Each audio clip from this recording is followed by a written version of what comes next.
Après cette nuit-là, Ibrahim ne trouva plus le sommeil. Ses pensées tournaient sans cesse. Il savait maintenant ce qu'il voulait faire, mais pas encore comment. Peu à peu, certains mots commencèrent à revenir autour de lui. Des mots dits à voix basse, des mots qu'on prononce seulement entre initiés. La route, le voyage, la mer, l'aventure. Il comprit que rien n'était simple, qu'il fallait de l'argent, et surtout du courage. Mais chaque fois qu'il pensait à renoncer, les visages de Yasmine revenaient sur sa tête, les parents qui pressionnent Yasmine. Nous allons t'offrir à un autre garçon car celui que tu attends là n'est pas encore prêt. Ce n'est pas forcément que ce Ibrahim, il y a beaucoup de garçons.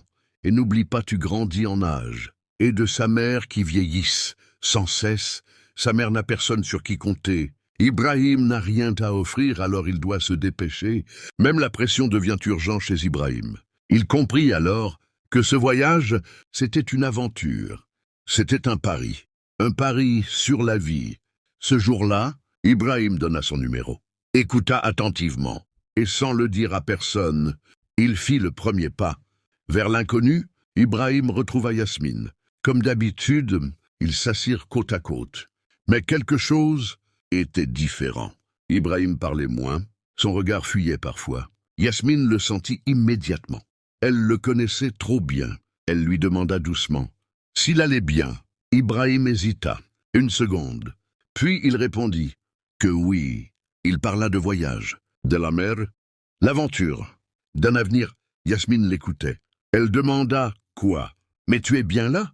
Aventure? Mais un voyage? Toi? Ibrahim, vraiment toi? Non, Ibrahim, t'es pas fou, non? Elle pleura.